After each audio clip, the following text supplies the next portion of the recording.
이제 우리 같이 하나님 말씀 받겠습니다. 이 복된 시간 하나님께서 우리에게 주시는 말씀은 시편 69편 13절부터 18절까지 말씀입니다. 시편 69편 13절부터 18절까지 말씀입니다. 내 기도는 하나님의 인자로 응답받음을 믿습니다라는 제목으로 우리 같이 이 시간 하나님 말씀 받겠습니다. 시편 69편 13절부터 18절까지 말씀 우리 같이 한 절씩 교독하도록 하시겠습니다. 여호와여, 나를 반기시는 때에 내가 주께 기도하오니 하나님이여, 많은 인자와 구원의 진리로 내게 응답하소서. 나를 수렁에서 건지사 빠지지 말게 하시고 나를 미워하는 자에게서와 깊은 물에서 건지소서. 큰 물이 나를 휩쓸거나 기품이 나를 삼키지 못하게 하시며 웅덩이가 내 위에 덮쳐 그것에 입을 닫지 못하게 하소서. 여호와여, 주의 인자하심이 선하시오니 내게 응답하시며 주의 많은 긍휼에 따라 내게로 돌이키소서. 주의 얼굴을 주의 종에게서 숨기지 마소서. 내가 환난 중에 있사오니 속히 내게 응답하소서. 내 영혼에게 가까이 하사 구원하시며 내 원수로 말미암아 나를 속량하소서. 아멘. 우리가 살면서 어려움을 겪게 될 때가 분명히 있습니다. 그러한 때 우리는 어떻게 생각할까요? 그리고 또 그런 어려움을 겪고 있는 사람한테 우리는 뭐라고 합니까? 기도하면 된다라고 말합니다. 왜 기도하면 될까요?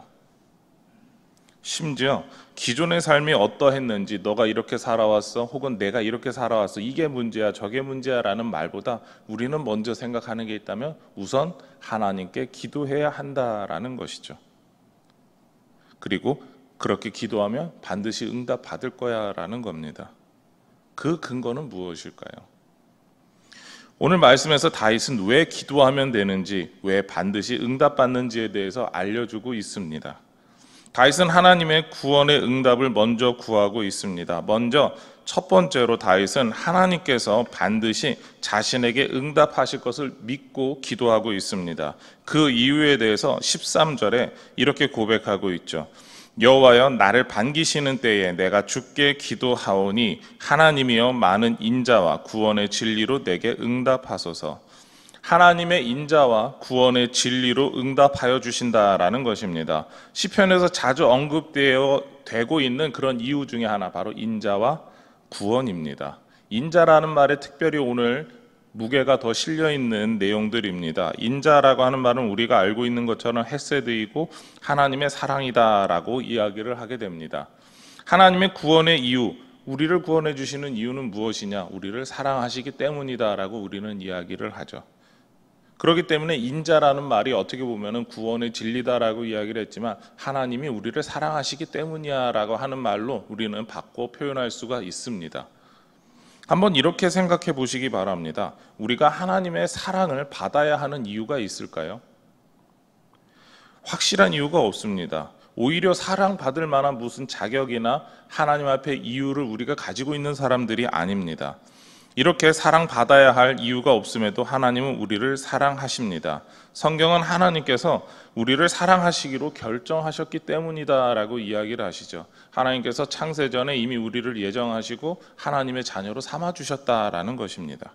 이보다 더 합당한 표현은 없는 것이죠. 그리고 이러한 하나님의 사랑의 근거에서 우리는 당연하게 하나님 앞에서 일이 있을 때마다 기도합니다. 어쩌면 뻔뻔하다라고 표현하는 게 더 바른 표현일지도 모르겠습니다. 우리가 하나님의 사랑에 대해 합당한 표현을 하지도 못하면서 응답해 달라라고 할 때가 얼마나 많습니까? 그런 거 보면 하나님께서 우리를 사랑해 주시기 때문에 우린 기도할 수 있어 라는 것보다 우리는 뻔뻔하게 기도한다라고 하는 게 오히려 맞는 이야기 같습니다. 다윗도 오늘 말씀에서 이런 하나님의 사랑의 근거에서 기도하고 있습니다. 다윗 자신을 사랑하시는 하나님께서 다윗 자신을 미워하는 자에게서 건져달라라고 기도하고 있는 것이죠. 하나님의 구원을 베풀어 달라라고 기도합니다. 다윗을 향한 미워하는 자의 모습을 다윗은 14절과 15절에서 말하고 있는데요. 그리고 미워하는 자의 모습을 한 단어로 수렁이라고 표현하고 있습니다. 단순한 물 웅덩이, 물구덩이, 물이 고여있는 곳의 모습이 아니라 늪처럼 빠져드는 곳이다라고 생각하시면 가장 좋을 것 같습니다. 계속해서 빠져서 쉽게 나올 수 없는 곳입니다. 어떠한 방법으로도 스스로 헤쳐나올 수 없는 곳입니다. 늪이라고 하는 곳을 한번 생각하면 이렇지 않습니까? 우리의 발이 빠집니다. 그런 다음 발을 딛기 전에 그 발이 더 깊이 들어가기 시작합니다. 계속해서 우리가 원하지는 않았지만 무릎까지 차오르고 허리까지 차오르고 가슴까지 차오른 다음에 그 다음에 우리의 숨을 쉬게 되는 입과 코를 막는 그 지경까지 이르게 되면 우리는 헐떡이면서 계속해서 어떻게든 살라고 발버둥 치지 않습니까? 그것이 오늘 이 시편에서 이야기하고 있는 수렁입니다. 우리가 계속해서 무언가 일이 터질 때가 있습니다. 원하지 않는 상황이 계속해서 터져서 우리가 계속해서 숨쉬기도 힘들다. 왜 이렇게 인생이 뻑뻑하냐? 왜 이렇게 살아가는 데 있어서 힘드냐? 숨쉬기도 힘들다. 그런 마음을 가질 때가 있습니다. 그것이 바로 인생의 수렁에 빠질 때입니다. 여러분들은 그런 인생의 수렁에 빠져보신 적이 있습니까? 계속해서 무언가 하는 일들마다 안 되고 그럴 때 여러분은 어떻게 하십니까? 저한테 그런 인생의 수렁에 빠져본 적이 있냐라고 물어보면 저는 그렇게까지 기억에 남는 일들이 없습니다. 그러니까 큰 사건 사고들은 있었지만 무언가 사건 사고가 그렇게 계속해서 이어서 와가지고 빠져드는 듯한 느낌을 경험해 본 적은 없는 것 같습니다. 그러나 인과극장이나 삶의 현장을 기록한 예능 그리고 다른 다큐멘터리에서 종종 비슷한 상황을 겪고 있는 분들이 나옵니다. 혹은 직접적으로 거론하기는 어렵지만 신방을 하면서 그런 인생의 수렁을 겪었던 몇몇 분들의 이야기를 듣습니다. 어디가 좀 안 좋아서 병원에 갔는데 자기가 안 좋았던 때뿐만 아니라 그 안에 심각한 암까지 있었다라는 것을 발견하신 분들의 이야기를 들을 때, 그리고 암이 이거 별거 아닌 것 같아요 하고 열었는데 암 사기입니다. 의사도 손을 못 쓰겠어요 라고 하고 어쩔 수 없이 덮었다는 이야기를 들을 때 우리는 어떻게 생각합니까? 인생에 있어서 그렇게 답답한 경우가 어디 있을까? 바로 인생의 수렁인 것이죠. 우리 가운데에서도 어쩌면 그 비슷한 수렁에 지금 빠져 계신 분들이 있을 수 있습니다. 왜 하는 일마다 안 되고 인간관계도 안 되고 재정 상태도 악화되고 건강도 악화되고 그런 상황 속에서 우리는 무엇을 어떻게 될지 막막할 때가 있다라는 것이죠. 다윗은 그런 상황에서 결코 포기하지 않습니다. 오직 하나님의 도우심만 구하고 있는 것이죠. 그렇기 때문에 다윗은 기도하는 자리에 나아가고 있는 것입니다. 하나님께서 도와주시면 해결할 수 있다라는 것이죠. 하나님께서 응답하시면 그 모든 문제가 사라지게 된다라는 것입니다. 수렁과 같이 해결되지 않는 문제들의 연속이지만 하나님께서 응답해 주시면 반드시 해결된다는 믿음으로 기도하고 있습니다.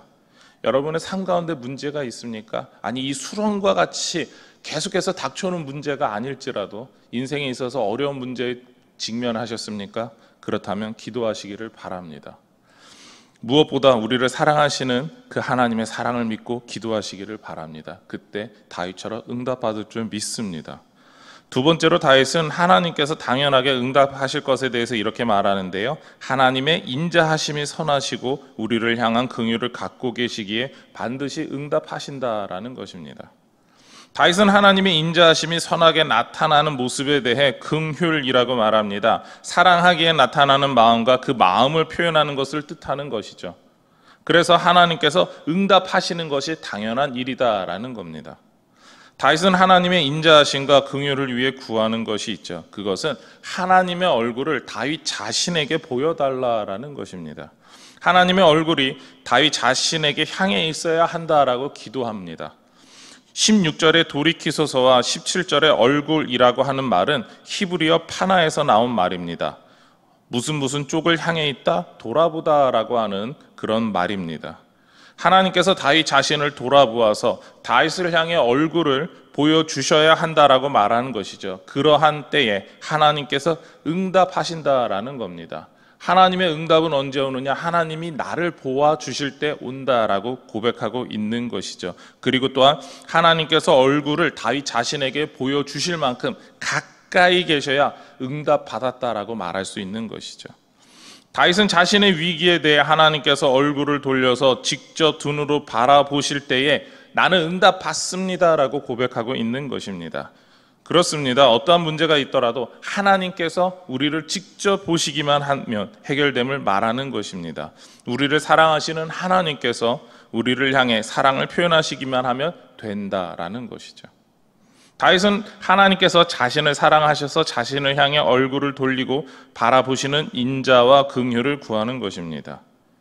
그런데 여기서 한번 생각해 보시기 바랍니다. 하나님께서 다윗을 사랑하신다면 다윗에게서 얼굴을 돌리신 적이 있을까요? 우리가 자녀들을 키우면서 느끼지 않습니까? 자녀들을 사랑하기 때문에 자녀들에게 항상 얼굴을 향하고 있습니다. 눈이 향하고 있습니다. 얘가 무슨 일이 나면 어떡할까? 그리고 영상이나 이런 데 보다 보면 아빠들이 놀고 있더라도 항상 관심은 아이한테 가 있습니다. 계속해서 아이를 쳐다보고 있습니다. 그게 무엇입니까? 내가 얘를 사랑하기 때문에 무슨 일이 생기면 바로 챙겨야 한다라는 건 아니겠습니까? 어머니들은 어떻습니까? 어머니 품 안에서 이렇게 뭔가 떠나는 걸 싫어합니다. 어린아이일 때 특히 더 그렇지 않습니까? 물론 어느 정도 자라게 되면 부모도 좀 덜 신경 씁니다. 왜냐하면 스스로 일어날 수 있으니까. 그리고 스스로 문제가 생겼으면 문제가 생겼다라고 말할 수 있으니까. 어쩌면 다윗의 신앙이 그런 아주 갓난아기와 그런 좀 큰 아이의 사이에 있음을 우리는 볼 수가 있습니다. 왜 엄마가 나를 안 봐? 아빠가 나를 안 봐? 그 이야기를 조금 크다 보면 얘기를 하지 않습니까? 바로 그런 상황에서 하나님께 기도하는 거죠. 하나님께서 나에게 얼굴을 돌려주십시오. 아니 지금까지 계속 보신 하나님에게 그런 걸 요구하고 있는 겁니다. 무엇입니까? 자신에게 더 큰 사랑을 베풀어 달라고, 더 가까이 해달라고 이야기를 하는 것이죠. 그리고 또한 하나님의 얼굴이 나를 향해 있는 것을 확인하기 위해서는 우리가 누구를 바라보고 있어야 되겠습니까? 우리 자신도 하나님을 바라보고 있어야 합니다. 하나님이 나를 향해 얼굴을 돌려달라고 이야기하는 건 무엇입니까? 내가 지금 하나님의 얼굴을 바라보겠습니다 내지 내가 지금 하나님의 얼굴을 바라보고 있습니다라고 하는 하나님의 은혜를 구하는 그런 자세를 동시에 이야기하고 있습니다. 결국 다윗은 문제의 상황에서 하나님의 사랑을, 인자를 구하면서 자신도 하나님만을 바라보기를 원하는 것입니다. 문제의 상황에서 문제를 바라보는 게 아니라 그 문제를 해결해 주실 하나님 바라보기를 원한다라는 것이죠.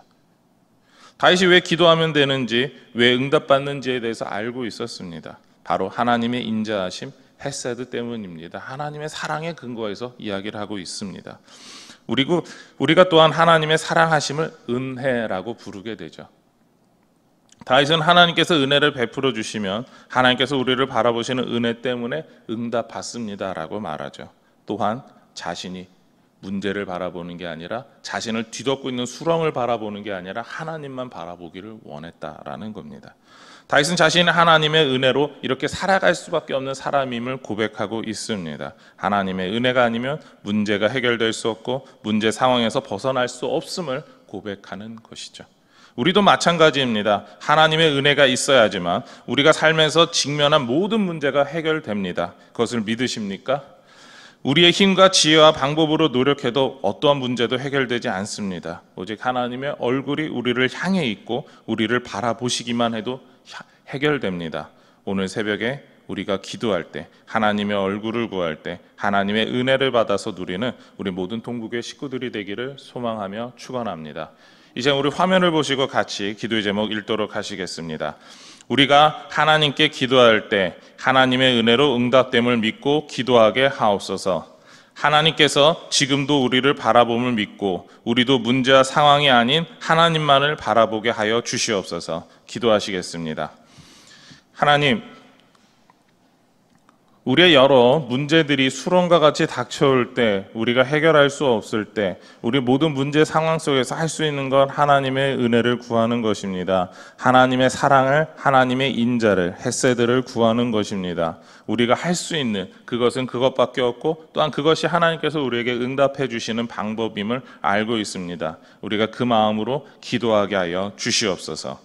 아버지 하나님, 하나님께서 지금도 우리를 바라보심을 믿고 있습니다. 하나님께서 우리를 사랑하는 마음으로 지금도 품에 안으시려고 함을 믿고 있습니다. 우리가 하나님을 바라보지 않고 그 품에 벗어나려고 하지 않았는지 아버지 하나님, 이 시간 우리를 돌아보게 하여 주시옵소서. 우리가 온전히 하나님만 바라보며 하나님이 안아주시는 그 품 안에 영원히 거할 수 있도록 우리를 인도하여 주시옵소서. 우리가 부족한 이 상태로 우리의 모든 문제를 스스로 해결하겠다는 것이 아니라 모든 문제를 해결할 수 있는 하나님만 온전히 바라는 그런 겸손한 신앙을 갖게 하여 주시옵소서. 이 모든 것 예수님의 이름으로 기도드립니다. 아멘.